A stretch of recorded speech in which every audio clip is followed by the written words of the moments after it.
right. Welcome to a Thursday night chat with, what do you think? Something different to start with. Baby, I've been watching you. Watching everything you do. And I just can't help feeling someone else is stealing you away from me.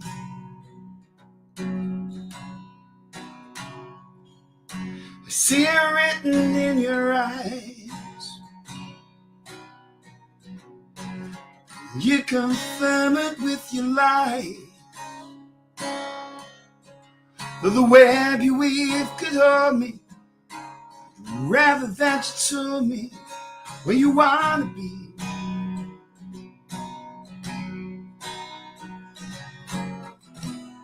Oh, you're slipping away from me. Oh, you're slipping away from me. And it's breaking me in two. Just watching you slipping away. I got a reason for playing that song to start off with. First of all, we don't have sponsors on this show at the moment. I'd love to get a sponsor or two. So we can get some proper equipment and actually do these things properly. And if you've got a business or something and you'd like to be a part of our little journey, please let me know. And we're not talking about millions of bucks here, but I'd love to do that. But in the meantime, the sponsors are really the things Tuffy and I are doing. And for me, I've got a show called the 70s Unplugged Show. We've just booked that show into the Hotel Metropole at Ipswich on April the 13th. Tickets are only $20. You can get tickets at the the 70s Unplugged Show Facebook page, or message me through my Facebook page, or just, however you can get on to me, let me know. I'll organise the tickets for you. Limited number of seats. They got a great room upstairs at the venue. Shane and his family there run the place. It's really good. They love music. They're really good people. So April the 13th, I'm doing my 70s Unplugged show. And that song, the Max Merritt song, is part of my show. And I've got videos that go with it and stories. And it's just very unique. And I think it's the best acoustic show around this year. Also, Tuffy and I want to let you know that we're keen to do backyard house parties. Clubs are getting really crazy and venues are getting crazy. I mean, you've got to go in and pay $12, $15 for a beer. It's just insane. We'd love to get out to your place, Sunday afternoons especially, get your friends together, bring your own drinks, bring your own food, get 40, 50, 60 friends together, chip in for the cost of what we do. You can get me solo, Tuffy solo, or us as a duo together, which is a bit more. And we'll put on that day in your backyard, but we're really keen to do that. The other reason I wanted to play that song is that on Good Friday, I'm going to be doing a selection of my songs from my 70s Unplugged show at one of Brisbane's or one of Queensland's great festivals, the Bluewater Festival at Shorncliffe. Good Friday, what are you going to do? Afternoon. If you go to church in the morning, come to the festival in the afternoon. In the morning, the day starts with the start of the Brisbane to Gladstone yacht race. And the rest of the day is bands, music, great time, great family time. Some years there we've had over 10,000 people. But I wanted to talk about that event tonight, and to the best bloke to talk to that is the guy who runs it, a guy called Bill Gollum. So I'm going to bring Bill into the chat here. Hear me, mate? Nick, how are you, mate? I'm good, Billy. How you doing? Good, mate. Just thought I'd do my Tuffy imitation so the crowd worried about you not being here. Yeah, is that him? Oh, mate. The other plug I've got to get in while you're doing Tuffy, I'm playing at the Bluewater Festival on Good Friday. Now, on the Saturday evening after the Bluewater Festival, Tuffy and I will be up at the Full Moon. So what a great day to follow up the Bluewater Festival is to come up and join in with Tuffy and I at the Full Moon. The Full Moon Hotel, sorry. We're not doing the Full Moon, but we may do. But the Full Moon Hotel, Tuffy and I will be there the day after Good Friday, so coming up there. And Billy, you're geared up for Good Friday, I hope, for having a great day. But we've been friends now for, 7, 8 years or so, whatever. And yeah, Nick. Through music. Yeah. And I lived in the 4017 area for about 15 years now. With You're almost a local. We're living at Margate these days. We're at Margate 4019, but we did do kids went through Shorncliffe Primary School and all that stuff. But mate, you've been there all your life, right? Like generations. Mate, third generation. My grandfather was one of 4 brothers, and he moved here, I think, after the World War II, and he became a racehorse trainer in the area for many years. Trained quite a few successful racehorses. Little small anecdote there. My grandmother was this little old lady that was sort of butter wouldn't melt in the mouth. She was about 4 foot nothing, and I only found out about 12 months ago that she used to do a bit of SP booking on the side on the veranda on a Saturday afternoon. Explains a lot, mate. Explains a lot. It does. And from there, my grandfather and my father used to have the old Caltex service station at Deagon there for many years, and they tell some great stories. In those days, service stations weren't allowed open 24 hours a day. They're only allowed open 5.5 days a week, and they have to close. So, which was the Caltex one? Where they are now? Which were those ones? Where the Woolworths garage there is a Deagon there. The one behind Woolies. Okay, right. Near Deagon there, near the creek, near the bridge. The 7-Eleven one. The 7-Eleven now. Is it 7-Eleven now? No, Woolies. That's still a Woolies. No, right on Broad Street. It's Broad Street, Sandgate Road there. They had that there for many years. My grandfather and my father, and they sort of morphed from that into having the car dealership there for many years, and we were there for 55 years. At one stage, we were Queensland's oldest used car dealership. The only older dealership in the motor industry in the state was a country new car dealer. So it was pretty cool. Oh, wow. Which literally sold cars to generations of people, which is quite amazing. Some great life stories. I mean, going back to the days when I was a young fella, my dad used to sell cars and help people out with struggling at the time. And I've got a receipt somewhere laying around the place where he sold a car, and the trade-in was a ute and 3 chickens. So that was part of the days and helping out. And he met a lot of great people, and it left a great legacy to the area. A lot of people knew my father, my grandfather before me. Obviously, for the racing industry, he was very popular. I imagine the whole used car thing is real science to it, right? There must be a real strategy to how you keep your head above water and make the right choices in that whole process. Look, it was an amazing industry. I learned a lot in it. I did have a few years after I left school background in the finance industry, and before I did the old Aussie tour around Europe for 12 months in the back of a combi van, but came back into the real world and got involved in the family business, which I swore I'd never get involved in.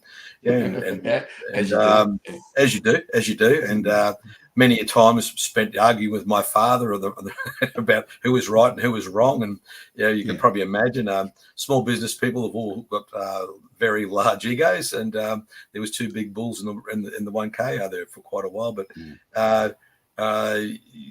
he was a good man. He was very loyal. He didn't have much of a filter. My father, he really didn't care who he offended, but he didn't deliberately offend people. It was just that he blurt stuff out. Yeah. Talking about music, his great song was "Run Around Sue," and I remember he'd have all my mates. He'd come when they'd come over around those early days. He'd have a couple of beers and he'd talk to them and say, well, what's the story? What's the story? Because at the start of Run Around Sue, here's my story. It's sad but true. So Dad would sing that song and he'd love it. And some great times and memories. It wasn't just a work. It was actually a lifestyle, because I grew up on the premises there. It was 24/7 with Mum and Dad. So it was a real typical small business background. And mate, back in the 80s and 90s, it was a much smaller world back then. And I grew up in Wilston, the Grange, that sort of inner city area there. And I went to Wilston Primary. I went to Kedron High School. Yeah. And mate, we were terrified back then to come out Sandgate way, because you had the Boondall boys and the Sandgate boys, and there's all this vibe about this stuff going on. So were you one of the Sandgate boys, mate? No, I was one of the Deagon Grammar boys, mate. You're like, okay. For the locals who are not on, Sandgate high schools to all the old people like ourselves, and there's always been known as Deagon Grammar, okay, right. Deagon, even though it's Sandgate High. But there were some pretty wild days. I had some good mates who were part of those little gangs. And I remember them getting on trains and going into the city for gang fights. And some crazy guys. I still think some of them every now and then, and wonder how some of them are still alive, to be quite honest with you. Tex Perkins came from out here, didn't he? Tex Perkins, yeah, we had some great people come from Sandgate. Tex Perkins went to Sandgate High. We Kerry Ann Kennelly, obviously, is one more the well-known ones. Wow. She went to Sandgate High. I know my dad used to go to Shorncliffe State School because when he was a young fella, he used to ride his horse to school, and there was an famous Australian actor by the name of Frank Stanton. Probably for the younger audience, Frank Stanton, he was started as Malcolm Fraser in the miniseries The Dismissal many years ago, and he actually grew up. Great actor. Great actor. He was a good actor. He had the real deep Australian voice. Well, mate, about 17 years ago now, when Anne said we're going to move out to Sandgate Way, and I just kind of followed wherever we went, I thought, really? You sure about that? And then we started doing regular visits out here, and it's like, hang on, this is like paradise. This is like, why haven't I been out here for the last 40 years? It's like amazing. And so we got to love the place. The kids grew up in the area, and a big part of that was the community vibe. You'd go down to the square on Anzac Day. The whole community would come down there. Always. And you'd have the different events happening around the place, and you'd do the Bluewater Festival. And, mate, so much, I'm not pissing in your pocket here, so much was driven by the chamber and what you've been doing. Now, I know when you run community events, mate, you're on a really hard spot, and half the people love you, half hate you, because it's like you're trying to keep everyone happy while you put on events, and you can't do that. But, mate, sometimes I don't know who loves me and who hates me. Well, I love you, Bill, so that's all right. But I think it's easy when you're putting on a professional event. If you've got funds to put on a major festival, you sack, you employ, you do whatever you have to do. When you're putting on community events, you've got to please everybody. You've got to please the local stall holders through to the pensioner groups, through to the schools, through to the politicians, everything else. And you're juggling all these balls in the air. And mate, from what I've seen personally, you've done a great job with all that stuff. Thanks, Nick. And I'd like to give you a chance, mate, just talk about the challenges of doing that, because it's you cop a lot of people who love what you're doing, a lot of people who give you flack for what you do. But I think now's the time to actually talk a bit about your experience in running these things. Oh, look, Nick, it does get you down sometimes when people want to throw rocks, but it really doesn't make any difference, because at the end of the day, what really makes a difference is seeing the kids, with their eyes light up, and over the last few years, even the adults, with what we do down there every day time, we transformed the Bluewater Festival a few years ago. It was dying. In fact, we were in danger of losing the start of the Brisbane Gladstone yacht race. Wow. Which just started for Shorncliffe Pier for 75 years, a couple of years ago. We were in danger of losing the start to Redcliffe. So we actually sat down as a chamber, and it's not just me, the Chamber of Commerce. We have a really good group of people behind us. They come and go, but there's a core group of people there that really, really sit in behind and swing in behind them. And I'm the figurehead. They're the workers. We've also got a guy working for us now, part-time fellow, one of them, Chris Hare, which you would have met. Who does a fabulous job behind the scenes and has turned around what we do. So the Bluewater Festival, look, you're right, 10,000. I think we've estimated a couple of years ago there was about 14,000 down there. We revolutionised the way it was put together. There was a lot of sort of substandard offerings down there at a stage, and I said, well, look, if we're going to keep the Bluewater Festival, we need to up the ante, and we got people like you involved and some really good acts down there to sort of regenerate the festival. We brought back the cannon to start the boats from the pier. And because the big yachts now can't come close to the pier, we got the multi-hulls in from the start, and that's brought a bit of a spectacle back.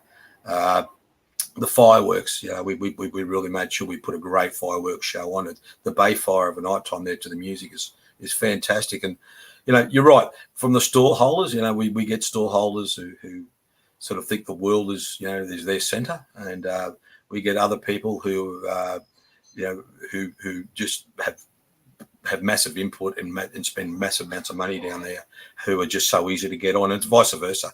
And it's a juggle. It's a juggle in a bit, but it is rewarding. I always try to make sure that I really sort of go bad out of hell through the middle of the day and really try to settle out in for the music later in the afternoon for the beach party. And as you know, that's a bit of an afternoon I enjoy.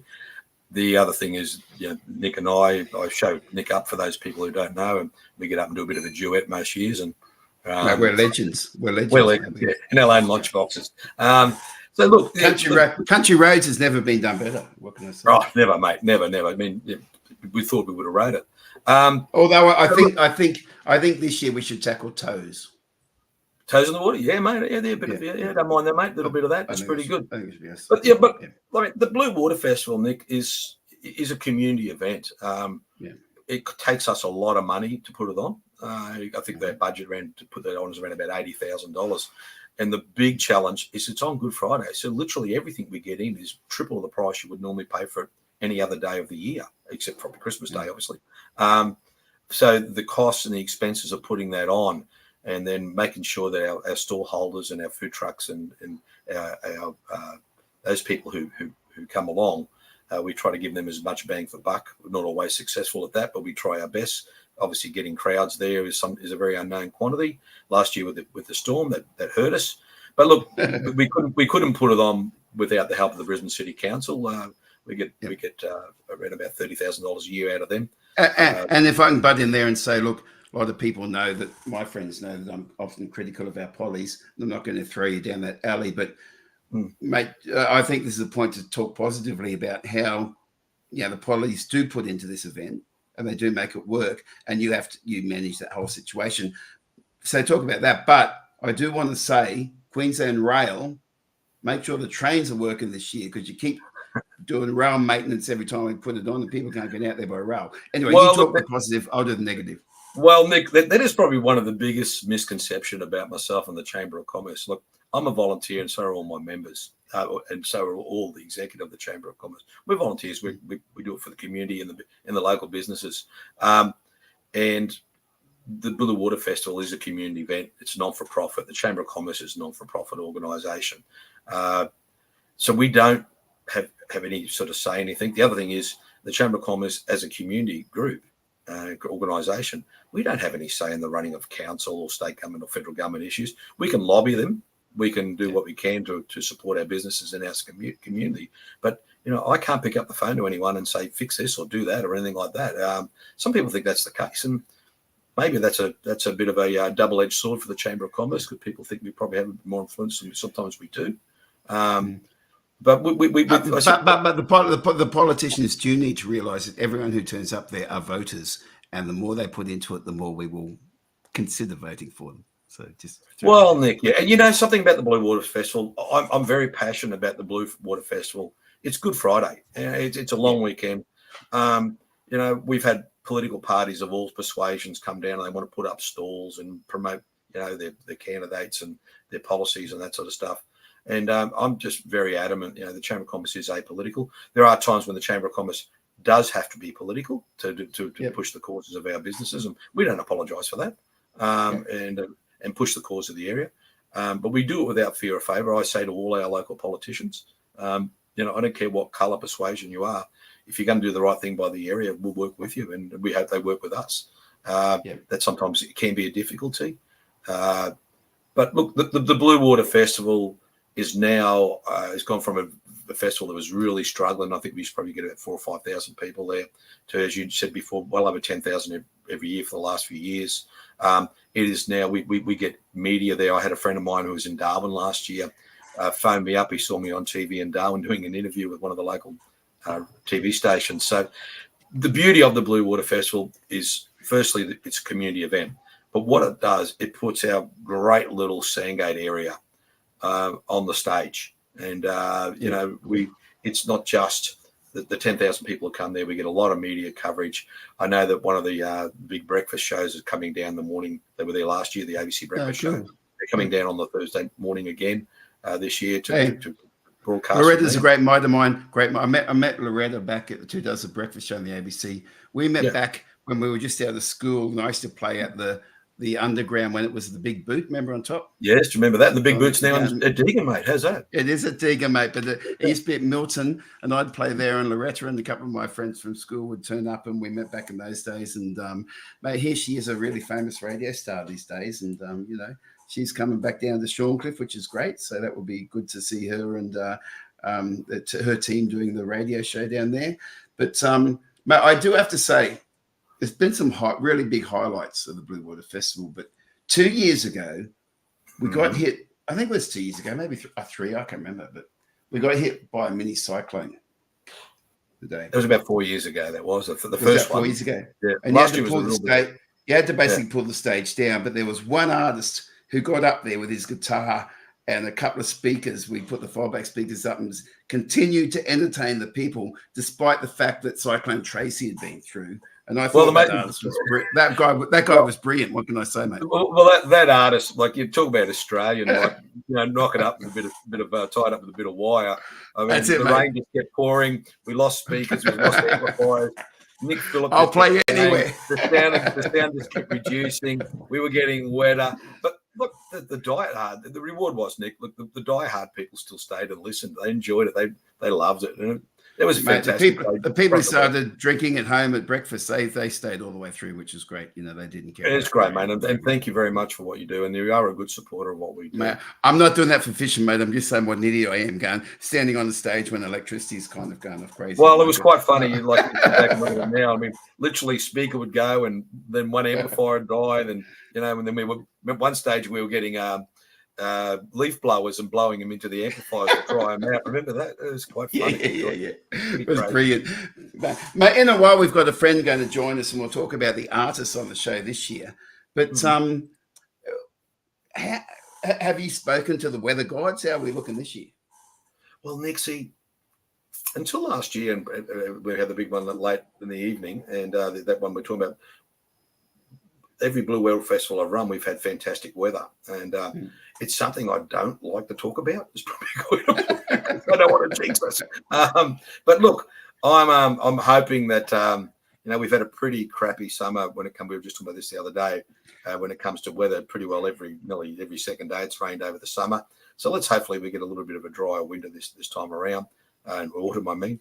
So look, I'm always optimistic about it. The beauty of the Bluewater Festival being on Good Friday, it's fairly close to a full moon, and usually around full moon times you get fairly good weather. And I think hopefully that will stay again this year. Look, it's a bit of a yin and yang event, being an outdoor event. I mean, last year we had to stop the event late in the afternoon and missed out on the fireworks. They'll be back this year, Bayfire, bigger and better. And I think that some funny things happen down there, like. Last couple of years ago, I had a friend of mine, and you know who I'm talking about. Starts with M.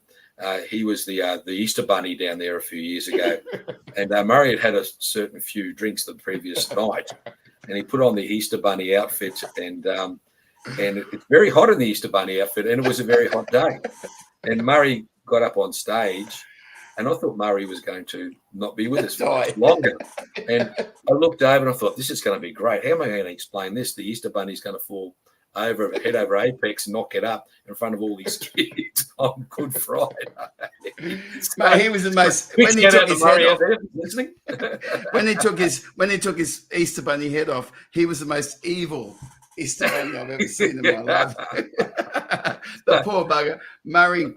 You're a legend, mate. You're an absolute legend. But he was good. Good man. Good man. Yeah, great fun. And, man, that's the thing about the whole thing. You know, we're on the day and we'll be doing stuff on the day, and suddenly a speaker needs to be run down the end of the pier, or this needs to be done, or whatever.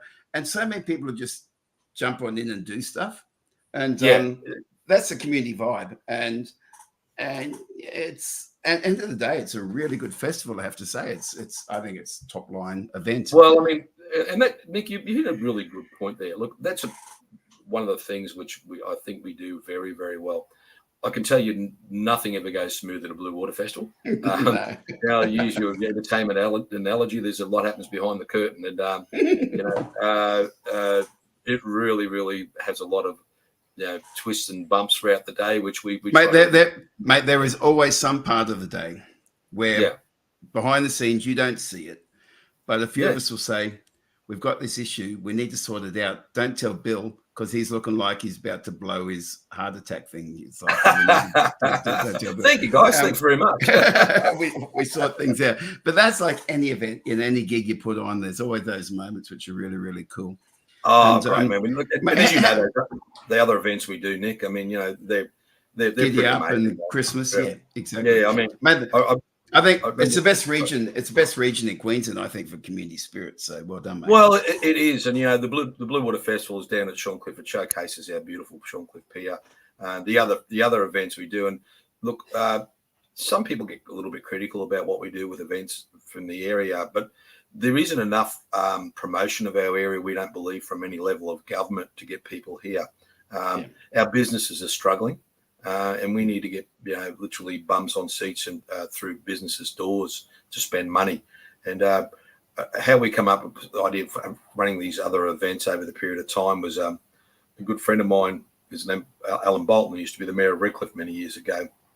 And he suggested that, you know, if you run an event, you might get 10,000 people there, or you might get 1,000 people there. And out of those 1,000 people, if only 10 people come on the day that have never been to the area before, 5 of them might come back another time. You know, they go, well, this is a cool area, as you just said before. You decide to live here, and that's that's where we come from. It becomes a bit of a game of numbers where people decide to come back again and again and again. Like the long table dinner, and I'll give you a bit of a trade secret how we come up with quite a few of our events at the Chamber of Commerce with our hardworking executive. It's usually over a couple of beers. You know, the long table dinner we put on, and I remember the first year I think it cost $180 a ticket, and people said that, you know, people are not going to pay $180 a ticket to come to that. But now it's grown, and it's now one of the must-do events in Brisbane. Last year we had people flying from New Zealand. The year before we had people flying from Singapore to come to that event. So that's a really great way to showcase the area, and it's a class event. You know, it's a top, and it's the other end. The Bluewater Festival is about family and community. The long table event is saying, hey, us guys here in the Sandgate area, we can put on something pretty cool if we want to, and that's happening there. And mate, the Shorncliffe, the pier is just a brilliant piece of architecture to start with. It's fantastic, but you know, don't just what our main street of Sandgate. I mean, it could be much better than what it is if we got the pollies to sort of start realising we need some better infrastructure down there.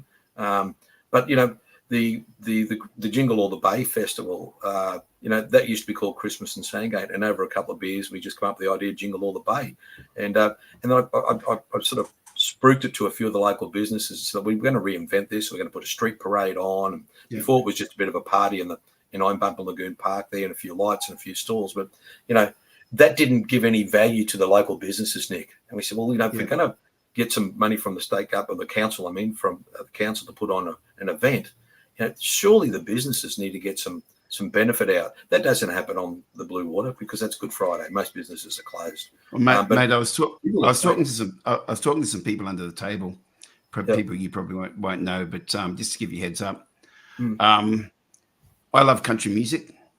And my music edges on the country music things. I should be on the bill. Let me just put that out there. But the Giddy Up, the Giddy Up Festival, the Giddy Up Festival,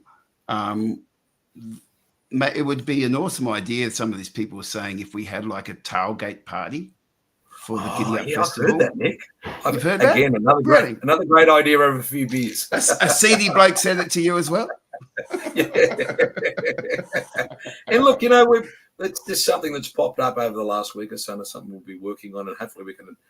There might be something pretty cool about that with Giddy Up. And the Giddy Up Festival, like, you know, again, the idea come up over a couple of beers, and the name Giddy Up. The first time I said it to a few people, I said that's a ridiculous name. After saying a few times, it stuck, and you know, the second year last year, you know, it's getting bigger. This year, we believe it'll be probably even bigger. And I didn't realise until a good friend of both of ours said to me, he said, Bill, you realise with the Giddy Up Festival, you've got something that's fairly unique for Brisbane. And I said, what do you mean? He said, if you look around, it's the only country music festival in the whole of Brisbane. And so it's something that, we could really build on and really work Mate, on. country music is going through the roof at the moment. There's so many It great is amazing. country artists. Yeah, my teenage boys, they all love country music. I mean, they're singing the words to a lot of Luke Combs and all those guys. Yeah, and there's so many of those great American, Canadian artists coming up. There's also a lot of great Australian artists here that don't get heard. And it's these events that actually give a profile to those type of artists. So that's what I'm going to be out there supporting, these type of things you put together, because it gives a platform for local artists to get exposure. And mate, back in the day, if you went to the Reds games at Ballymore, the biggest part of the night was having the tailgate party. Yeah, in the car park before the game. Yeah, and look, you hit on something very, very important there, and I know that's something you were very passionate during the COVID area about. We're a chamber of commerce, which means we support small business. Small businesses aren't just shop fronts in the main street of Sandgate. Small businesses are. I'm a sole trader. Musicians. You're a small business, and it's got to be important that we support those people. Along with even artists is something I believe in our local, artists as far as painting artists and pottery artists and those sort of artists, not the musical artists. So that's something we've got a really good culture in this area. Your son's starting to kick a goal in the area, and there's a couple of young local artists that we started off at the Bluewater Festival with us many years ago, and now they're starting to record music. It's pretty cool when you think about it. When you talk about people who support local music and local artists, there's one guy who always comes to mind, and he's involved in Bluewater Festival, and he runs a radio station at Redcliffe, Bridge FM. And mate, I don't know how this. I'm using StreamYard for this thing, and I've got some settings here. I'll try and figure out how we should be on the screen. But if I look big and you guys look small, or vice versa, forgive me. But I'd like to welcome Big John to the stage here, if I could, Billy, if that's all right. Yeah, giddy up, Big Johnny. Giddy up. How are you, boys? Big John, how are you, mate? Yeah, good. What's doing? Now, you see Big John. You see his name there's Big John. John, mate, always screws me up when people put THs, A's, and Z's and W's in their name. John Swartz. Yeah, John Swartz. That's the one, yeah. That's Swartz, okay. And that's why I got Big John. It's too hard. Hang on, boys. I just realised, fellas, I'm the one who's got anyone who's got the formal name. You guys have got Nick and Big John. I should have just been BG or something, or Big Bill or Little Bill or something.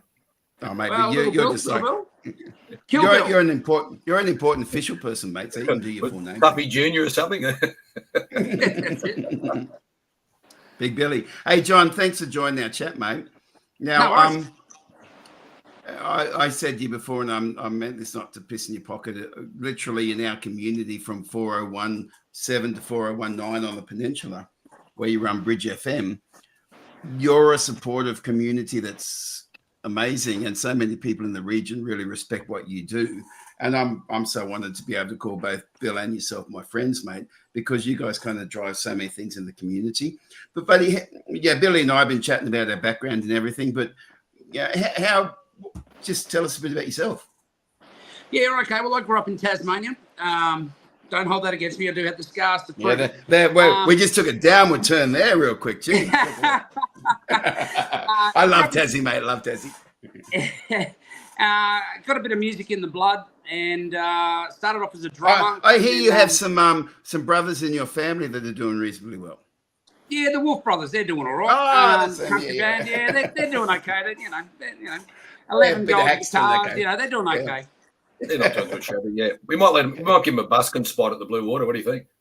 Mate, if you got them down there, I'll tell you, they'll pack the house. Yeah, Billy. Bill, you just need to revisit your budget if you could on that one, mate. Yes, I think we'd have to. Yeah. A friend of mine was looking at getting Kernaghan, and they wanted $65,000 for Kernaghan. Yeah. That blows me away. I didn't realise it was that expensive for Kernaghan. Don't get any ideas, Nick. Don't get any ideas, Nick. Hey. This is why I play and leave the organisation to you. Yeah, so I got into drumming, and then in 1985, I walked into the local community radio station, Hobart FM, in Tasmania, and did my work experience as a grade tenor and all that sort of stuff. Loved the place. Ended up doing Midnight to Dawns and then going to school straight after it. and fallen asleep in class, as you do. I continued doing that. Then I moved away from Hobart in the early 90s and moved to the Gold Coast, where I worked at CFM as driving around the Sea Cruiser, giving out all the Kenman candy and the Who Weekly CFM guy. all that fun stuff, you know. Did that for a while, but then got offered to work in a nightclub. And I went, okay, girls, free drinks. Would I rather be in a studio all day by myself, or would I rather go out there and party? Well, guess which one I chose. So I went and partied. So Big John came from. Wasn't your party Big days John, in the club? because I'm a big bloke. I'm 6'5", 100. Oh, okay. So. It wasn't your party days in clubs. Okay, just checking that. No. They used to call me BJ back then, but now I don't like BJ anymore. I get a bit scared when people say BJ because everyone thinks, oh, BJ, what? No, just go with Big John. That's safe. And so then moved up to the Gold Coast, DJ'd for about 15 years at the Plough Inn and City Rowers and the Gig and all those sorts of places here in Brisbane. And then had a bit of a rest. And then about 8 years ago, I got into 99.7 Bridge FM and been there ever since. Due to medical conditions, I can't work anymore. So I just donate my time to the community as much as I can so I don't sit on my butt all day. Because that's one thing I do not want to do. So I want to leave a legacy for my children and you know, go out there and volunteer and do as much as we can for our community because we have a wonderful community out there, mate. We do, John. Jono, we were talking earlier before we came onto the stream about there's a big gap these days. Back in the 80s and 90s, so many Australian artists were very famous because they got on Countdown and all these local programs. And people go see them at the Homestead or the Roxy and all that. And you go see, you know, Sherbet or Dragon or AC/DC at these venues. Yeah. The world's changed. We don't have those media outlets now making Australian artists well known. So no one's going out to pay to see Aussie artists, but they will pay, instead of paying $100 to see a local artist, they're paying like $4,000 to see Ed Sheeran or Taylor Swift. You know, it's a shift in the whole thing. We need to bridge that gap between Australian artists and these international artists because there's so many great Australian artists. And I really think the way to do that is between things like the Bluewater Festival and local events and community radio. We need to find a way to chip into that. And I'm hoping my little chat thing here plays a little role in the whole thing of it as well. But we have to fill that gap. And, mate, you've done a great job. You're always pioneering local artists on your show and what you do at the station. So thank you very much for that. And you're a big part of Bluewater Festival, right? Yeah. I mean, I don't do originals myself. I'm not an originals man. I'm a covers man. No. But I'll leave that up to my brother. Stop for a sec. Yep. Original and covers. This is something I'm going to approach in a few chats I have. Musicians play both original and covers. Some people get to kick the big goal and the record company gets behind them or whatever, and they can just do originals. Most artists get to play covers. A lot of people like myself, I've had 7, 8 albums out, and I'll try and push my originals, but I've got to make my living by playing covers. It's all about music is entertainment. It's how do you take music to connect to people, bring them together, get them to have a good time. So I'm really against this whole thing of separating original and cover stuff. It's all music. That's fair. No, that's fair. I get that. I definitely get that, Nick. Look, so don't feel like you have to defend yourself for playing cover stuff, you know? No. A lot of stuff got killed, as we know, with COVID and all that sort of stuff. And things are starting to come alive again. Like we're starting to see Picnic Hill. They're starting to do bands in the park at Scarborough every month now as well, where they get all these bands to come down. So we're starting to see events starting to slowly come back. I mean, obviously the Sandgate Bayside Chamber of Commerce with Giddy Up and a few of the other events that they do that get all the bands to come down to the local areas. So we're starting to slowly see it, but yeah, you're right. There is a gap there, and we need to. I don't know what the answer is. I mean, we're doing the best we can as a community radio station to get their songs on the radio, whether it's a cover or an original. But going live, they're just not paying for big bands anymore. Like venues want 1 or 2 piece bands, and that's it. Like I got a 6-piece band, and it's hard to get bloody gigs when you only got a 6-piece band. You know, like they don't want. We take up a lot of room, but we put out a good sound. But we could take up a lot of room to put out that sound. So, you know, they don't, and of course it's more expensive to have 6 people up there than 2. So, You know, Yeah. I miss the days of the Playroom down the Gold Coast. You'd go and see the Angels, you'd see the Radiators, you'd see, 3 or 4 bands for $7, and we're talking some of the biggest bands in Australia, so. Mate, can I tell you? I'll share you a Playroom story, mate. We did a lot of gigs at the Playroom.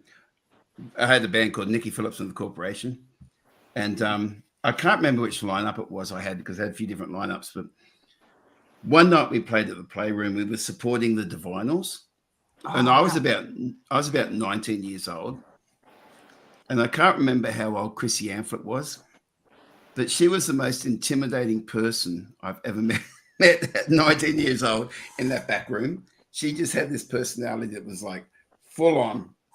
And as a 19-year-old musician who was pretty confident in himself, I just felt totally like just destroyed by Chrissy Amphlетт's personality. She was really nice, but she was just so powerful and such a brilliant force. And to a young guy, she was like this goddess. And it was just amazing. I remember that. When you say she's powerful, when she walked in the room, you could feel her presence. Is that what you meant? Like absolutely, man. She dominated the room, and she was just this rock girl who, we none of us ever hit on her or anything because we couldn't. We were like scared little children, and she was really nice. She'd cheer you up and spit you out, big fella. Absolutely. But that was just her power and her persona. And then you watched her on stage. Oh, what a magician! Yeah. Oh, what mate, a she presence could rule she the crowd, had. mate. She could rule the crowd. That woman. Mate, we've lost her these days. She's gone. Yeah, well, I remember seeing the Divinals with a mate of mine at the Campbelltown RSL Club many years ago. We ran out in early 20s in those days. And my ears rang for days after it. At that stage, it was the loudest band I think I'd ever heard in my life. But you're right, mate. They just rocked. Her presence was great. Well, the whole band presence was great, but she was a very, very powerful front person in the band. Yeah, no, she was, mate. She did a few naughty things on those stages a few times. I tell you that got spread around, but she did an amazing job in her old school uniform. She was fantastic. Yeah. Well, her and Angus, Angus had the school uniform too. Yeah. So across the sexes, and it's all just smoke and mirrors. It's like putting on a show. It's like making people just feel good about what they're watching and getting out of reality and escaping to something that's a bit of a fantasy. And most people, a lot of people think that people in the music game, when they act like this, they're that weird. Most musicians. And this is when I lived in Los Angeles and I did my first album over there at Cherokee Studios between 92 and 94. We were hanging out with people like Ice-T and LL Cool J and Spin Doctors and just these amazing people. When they're in the studio, everyone's just there doing their work. They're like normal people. Like we had Rick James coming in pinching our beers, and we also would bump into Gene Simmons, who was producing Lita Ford's album in the studio next to us. Wow. And it was just, mate, they weren't, obviously I'd see them, I go, oh, but in this environment, they were just doing their gig. They're doing their job. So people see the stage persona, which is all smoke and mirrors. It's like, how do you put on a show? How do you make this work? But at the end of the day, these people are normal people doing their gig. And that's the brilliance of it, Yep. And they're totally different when they're on stage to off stage. Like when I say that, they're on stage, they're like you said, it's a different persona. And the worst people to work with are the young artists coming up who've got an ego thing going on. If you get to work, I remember sharing a stage on Saturday. I was on Saturday Night Live once, and I was there sharing a dressing room with the Moody Blues. Oh yeah. These guys were just awesomely normal. They were just great guys. But if you got to share a stage with some artists who just broken, they were normally ego-driven and still trying to prove themselves, so they were just impossible to work with. The dudes who it's been their life for a long time, it's just their life. Yeah, and that's the great thing about that, So Nick and John, Nick just touched on it just before. You spoke about how the rise of country music over the last few years and how the younger generation now seem to be embracing it. And as I said, my older son's only 20, and all those guys, they love their country music. They also love their other types of music, so they're not just country music, two types of music guys. But where do you see like you guys? You sort of involved more in this. Where do you see country like music is heading over the next couple of years? Like we've just seen the Taylor Swift juggernaut over the last couple of weeks, and you couldn't pick up anything or see anything without seeing Taylor Swift on. I think I could probably name one song she sings. Not good luck to what she does, and that's talking about show business. But there's where are the next batch of artists with unique music besides country and western, boys? Where do you see it going? Mate, she's got some great songs, and my son Beck bought Ange and I some tickets to go see Ed Sheeran, and I thought his show at Suncorp was the best concert I've ever seen. One guy up there holding 60,000 people, mesmerised by what he did, was brilliant. That's impressive. But, yeah, it was really impressive, and I think what's happening, and I don't know what this is going to look like. But we've had a couple of decades now where people have just been hit by individual songs. Like they'll stream things that hit them. They don't really know the artist. They just hear these songs that goes by them. When we were growing up, we all loved albums. We would wait and buy that album. And you play that album over and over again until it was scratched. And you'd read the liner notes and you got to know who was playing or what was happening and all that stuff. And most albums actually told a story. The better albums actually told a story. They did. Now, there's a couple of generations now who've never experienced that. No. And I think we're going to come back to that because it's never happened before. So there's a hole in the market. It will be a new technology. It'll be something that works around the digital technology, but in an album form. It'll be something that the big companies can sell to sell new players or whatever else, but it'll be something where we actually get to physically hold something and not hear one song, but hear 20 songs or 15 songs or 12 songs that'll take us on the journey. And it's just that the cycle always happens. Like when people have always said music's dying, like when records first came in, they had the 75s. They said, music's going to die because no one want to hear musicians play anymore. And then you had like albums come out and then CDs happen and people say, it's going to die and all this changes. But there are more people today listening to music than ever before through the streaming services and everything else. That's correct. They're consuming more music. What's missing is the delivery of that music that gives people a new experience. And a lot of kids are bored with just hearing the streaming stuff because they know nothing about the artists, they know nothing about the songs. And once they experience, wow, I get to hear 12 songs of this person and see their story and see how it was recorded and all that. I think that's a new thing about to happen. I don't know what's going to look like, but I just pray that's going to happen. And my gut tells me I think you're right there, Nick. And I don't know if you guys have seen it. There's a really great documentary about the night they made the We Are the World. Awesome documentary. How nervous did all those people look when they were in the room without their minders? They had to be there as equals, and they're all like little school kids. I'm feeling nervous because Bob Dylan's here. What impressed me the most about that, though, they all left the music awards straight after it, not going on the drink afterwards. They all went into the recording studio and recorded that night and stayed there till 6, 7 o'clock the next day to do it. That was dedication. The documentary told the story of where the song came from, which is stuff there I didn't even know and was pretty amazing. And maybe where things go, the kids this day and age with their phones are very quick to change things when they're watching stuff. Maybe it's a short story followed by the short song sort of scenario. Absolutely, mate. Kids get a lot of crap on them because they're watching phones and all that. That's what they grew up with. I found with my kids and their network, they're really intelligent. And they're really willing to think about things. Yes. But they're working within the scope of the technology they have. When a new technology comes out, which gives them this new experience of music, I think they will embrace that because that's where the cycle goes. It's always a cycle that goes around like that, Yeah, I agree. I mean, you look at the last couple of years, vinyl has outsold CDs in the last 3 years. But Jono, the big point there is you go buy vinyl, it's like $80 for a record. Like, I know. There's got to be something to replace that, Yeah, and I get that. I mean, they're even saying cassettes are starting to come back in. I mean, I haven't, I don't know about that one, but I've known. 8 tracks. Let's bring 8 tracks. The reel-to-reel, yes. The old splicing, I love it.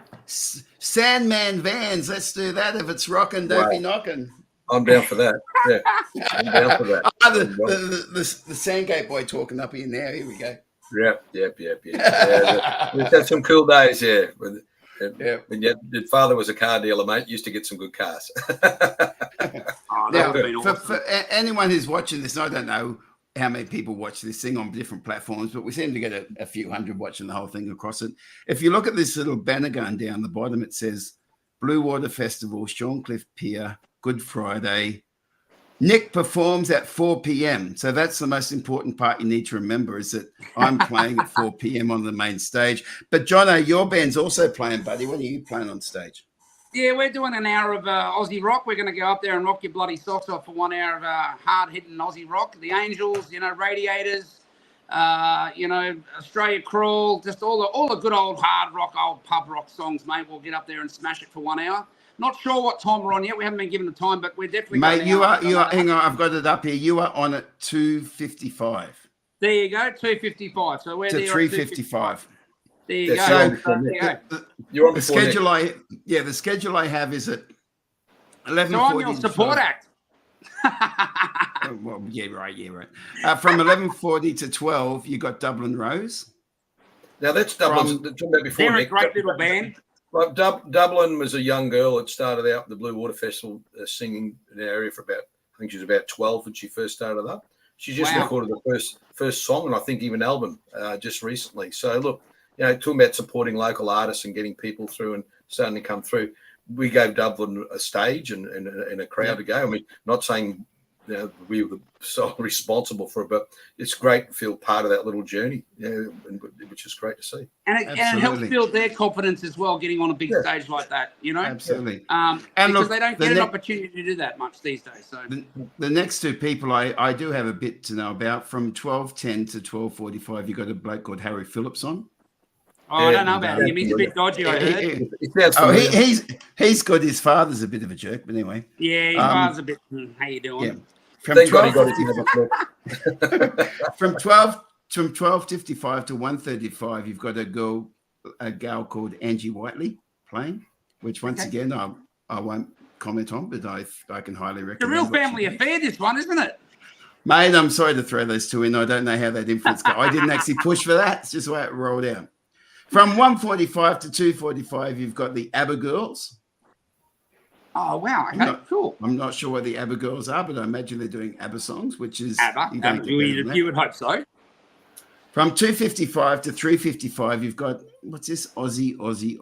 Oh, they're a dodgy band. Just, look, they're all right. Mate, I've heard the band's really good, but it's just the front guy that's like a bit... Yeah, the front guy. He takes up so much of the stage. He's such a big bloke. You don't see the band behind him. That's the problem. He's got a whole truck he has to sit in there to do the whole thing. That's it. Now look, from 4 p.m. to 4:40, you've got a selection of songs from the Nick Phillips 70s unplugged show. Nice. So yeah, it's like what am I going to say? From so Nick, what are you playing anyway? What you've got this new little show you want to talk about? I'm doing a 1-man show, mate. Me and my guitar, which is all I need to make my world happy. But I've put a show together called the 70s Unplugged Show, and mate, the 70s for me were all school years. They were primary and high school years, and it was.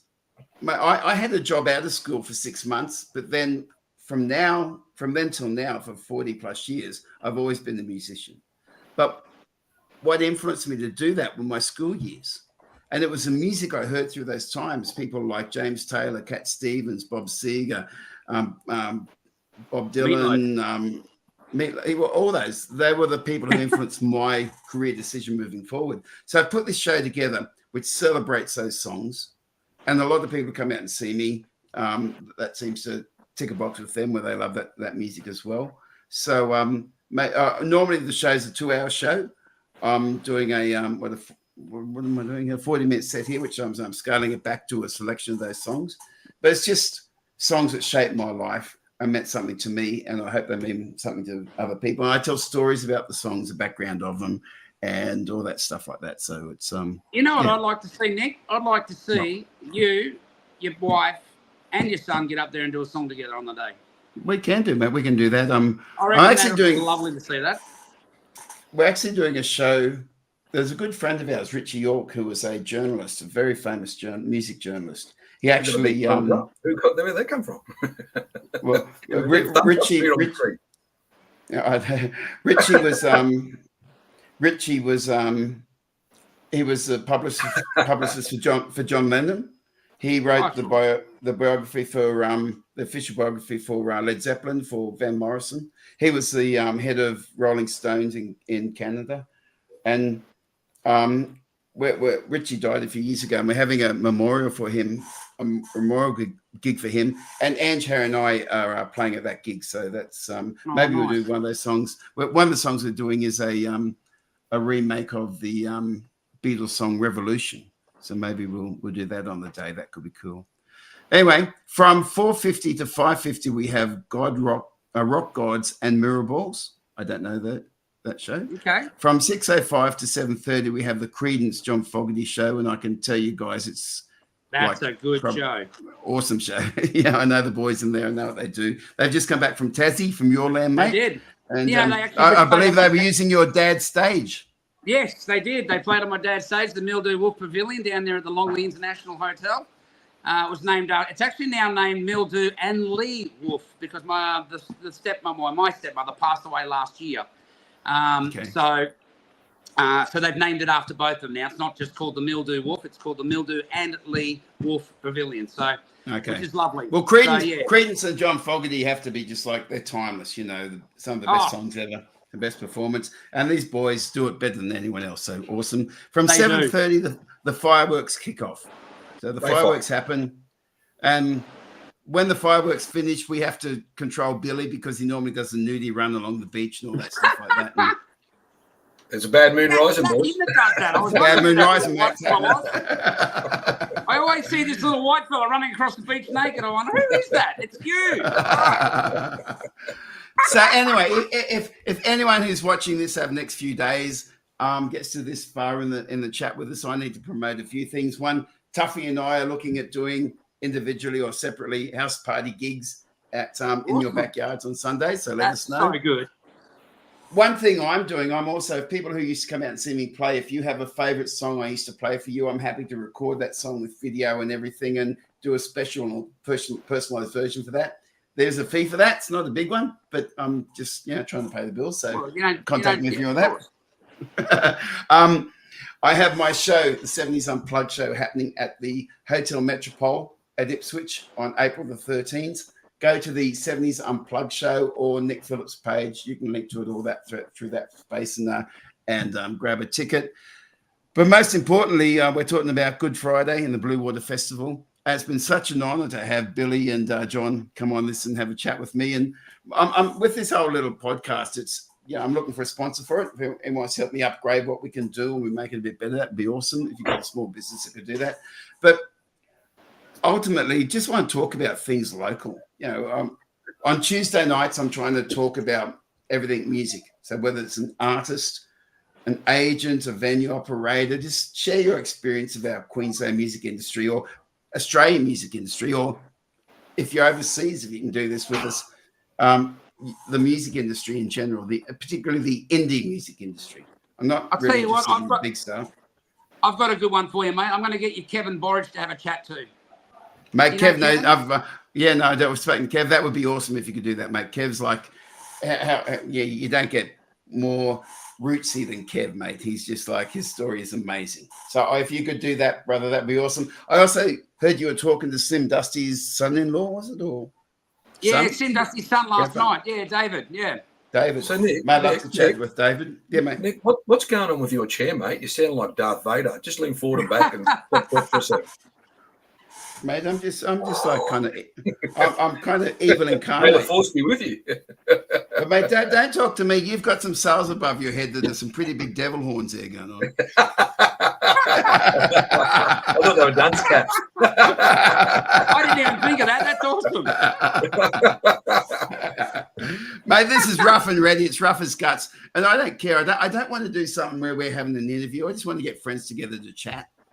Yeah. And that's something we've lost in Australia, I think, to a big degree, is everyone's so precious about what they can talk about. Or, with Billy, he puts on these events, and there's a lot of things that go on with these events that he gets pressure from all areas, and people feel you can't talk about that. You might offend somebody. Well, screw that. Well, Let's talk about it.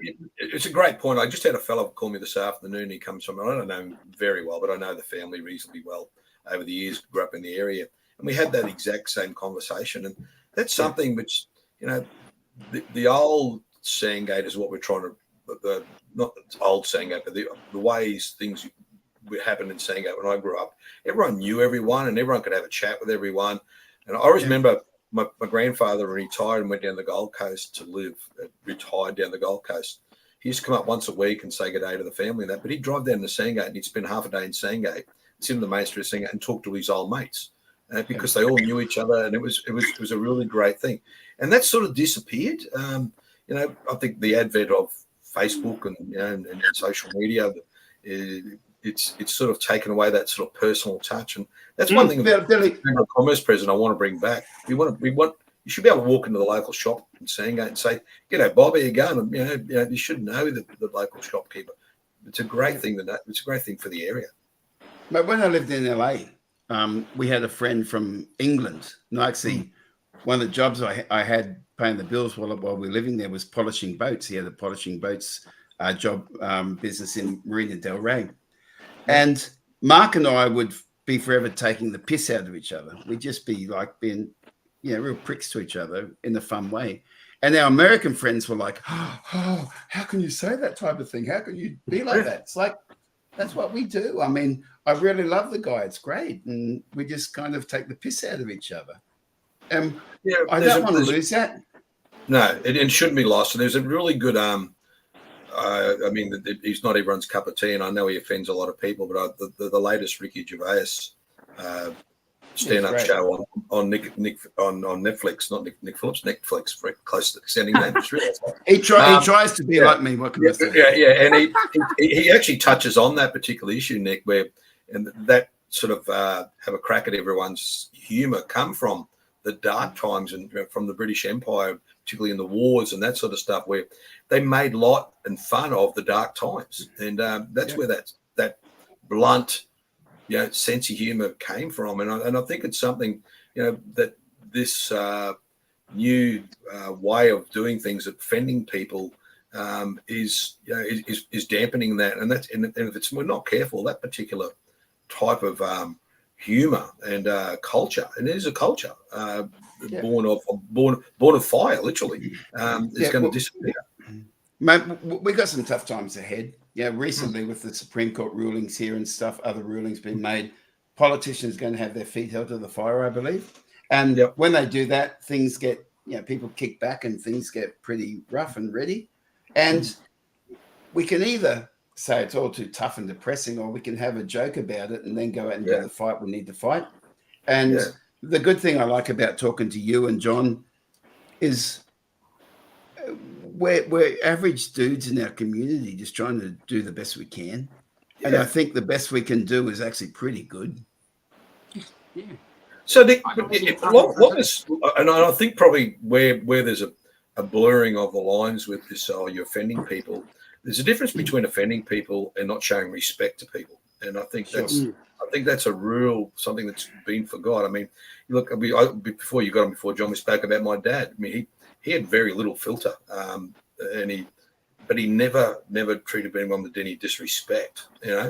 He said what he said when he said it, and he probably didn't care if it upset someone, as long as it didn't disrespect them. And I think that's really important. And I know we're getting pretty in-depth stuff here now, which we probably shouldn't be.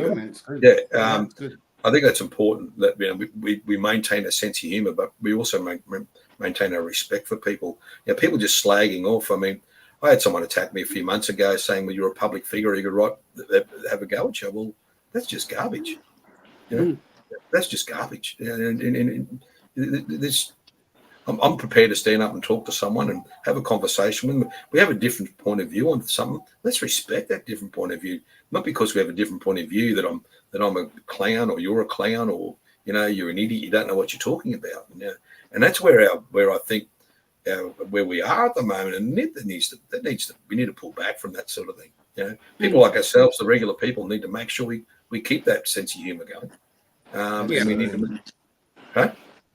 Absolutely, 100%. Yeah, 100%. Yeah.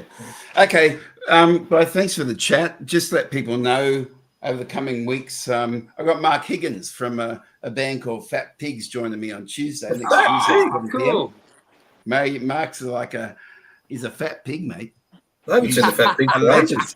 He's great. Mark's great. Yeah. So we're going to chat about his career and everything. Hopefully the Tuesday after that, I'm working hard to get, Tuffy's going to join me, but we're hoping we get a guy called Glenn Bidmead to talk with us. And Glenn was like a real inspiration for me in what he did. Next Thursday, I'm yet to find who I talk to, but I'll find someone who I can, shake the shit with and see what we can do. But brothers, thank you very much for having this chat with me. I hope you've enjoyed it all. And whether fun, 10 people see us or a few hundred people see us or whatever, or we take some things up and we use this for promo or what we're doing with the Bluewater Festival, I just I appreciate you coming on and having a punt. And good on you. Well, Thanks, Nick. Have I missed anything you boys want to say? John, you go first.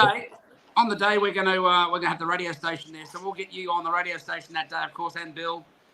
People can and you get the other artists on as well, don't you? Interview all the other artists. Of course, mate. We get everybody on. We invite everybody up to the stage, up to the station, and come and have a chat to us about what they were going to do. We talk to the Commodore and everything. So awesome. I think Bill's going on Monday, I do believe, on our morning show to start one of the promotions now of Bluewater and what Sandgate Bayside Chamber of Commerce are doing. So that's the start the ball rolling, and then in a couple of weeks I'm sure you'll be back and be talking to Georgia and all the rest of it. So but yeah, come and see us, and we want to interview all the buskers and everyone that's down there. So it's going to be a great day, starting on a Thursday this year instead of the Friday, which is even better. Whoa. Hang on, explain that. It starts on the Thursday, is that right, Bill? So look, I touched on earlier on, Nick. So over the Bluewater Festival used to start on Thursday many years ago. Yeah, I remember. Yes, But we decided to condense it. But the rising costs of bumping in and bumping out, which is bringing all the infrastructure in on Good Friday, was literally killing us as far as our costs were going through the roof. So we decided that we would bump in all the food trucks. So on the Thursday, night, we've got Bluewater Festival Light, for want of a better term. We've got some buskers coming down. We've got great food trucks on the beach down there. Hopefully it's a beautiful night with the moon and that sort of stuff. Bring your family down, bring a blankie down, bring an esky down, sit on the beach, listen to some buskers, get some food trucks into you. And it'll be a warm-up for the Bluewater Festival on Good Friday. But it's not just a Good Friday, it's always a great Friday. Yeah, that's right. It is. You there, Nick? Mate, I am. Mate, I'm a novice at this stuff. And there's actually comments I can show and talk about. And one from guy Ed says that his first car, RX2, was from there. Dad would not let me buy the Fairlane. It was too quick, so I snuck that one in. Does that make sense to you, Billy? Where are the comments coming up there on screen here or something? No, I've got a thing here. I can see it, which I didn't click on earlier because I'm an idiot. Yeah, where are the comments? From Ed Banks. No, not Ed Banks. Zach. No, Ed Banks. Zach said, when do they set up? They set up on Thursday. Would you said that? Yeah. Ed says, there's a thing over here that says comments. Yeah, I see that now. Here's a comment from Ed. Council requirements increasing, noise, monitoring, inspections, yada, yada. Zach says, who's performing this year? We've gone through that. Friend of mine, Bonnie, says, thumbs up. So to be clear, on the Thursday night, guys, we've got some local buskers, and that's coming down on Thursday night. It's a little bit more low-key. It also saves us getting up very early on Good Friday morning. Love that. Yeah, so do I, Big John. You both love that. Because we know what it's like on that Friday morning, mate. It is absolute chaos. Quite hectic, yeah. Billy, that's a bit. That's as a musician, I'm happy to get up at 11 a.m. and help you out on the Friday, mate. But oh, mate, but we can all sleep in a little bit more this Good Friday than we have in the last few years, which is going to be fabulous.